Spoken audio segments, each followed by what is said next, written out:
Ako si Nena, 8 taong gulang. Siya si Nena, isa siyang tamad na bata.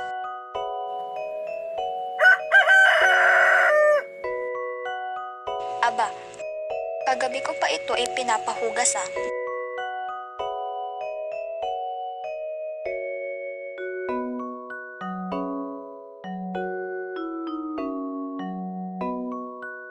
Nena, ano ba yan? Ika'y gumising at tanghaling tapat na. Bakit, inay? Maghugas ka ng pinggan. Kagabi ko pa sa'yo inutos iyon pero tinulugan mo. Sige, inay. Mamaya. Sige, Pero bumalik siya sa kanyang higaan at natulog. A few moments later. akala ko ba'y hugasan niya na ang pinggan?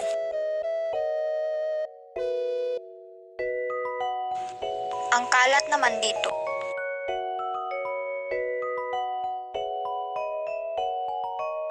Nena, hindi ba at sabi kong hugasan mo ang pinggan? Hindi na bali ako na ang maghuhugas. Linisin mo na lang ang sala dahil napakarumi. Hindi ko alam kung bakit. Sige, inay. Mamaya. A few inches later. Hindi mo na naman sinunod ang inutos ko sa'yo. Hindi na bali ako na ang maglilinis. Bumili ka muna ng toyo at ako'y magluluto para sa hapunan.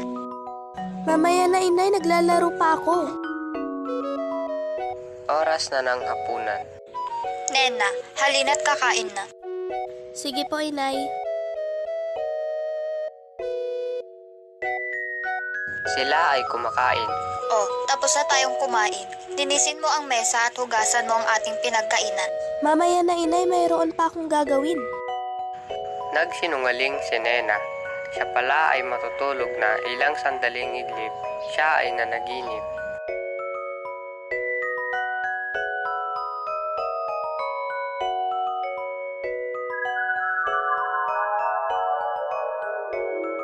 Kumusta? Hello po. Nasaan po ako? Ikaw ay nasa panaginip mo. Ha? Paano nangyari iyon? Bakit ako biglang nanaginip ng ganito? Naginip ka ng ganito. Gusto kita bigyan ng pangaral.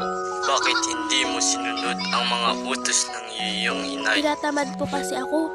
Alam mo bang ang hindi pagsunod at pagsisinungaling ay masama? Kailangan nating maging mabuti at masunuring bata. Sana mayroon kang matutunan sa aking sinabi. Ako ay aalis na hanggang sa muli.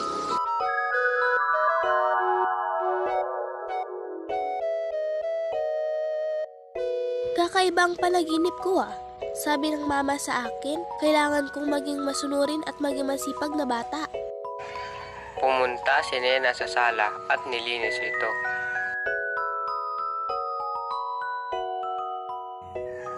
Sumunod ay hinugasan niya ang pinggan.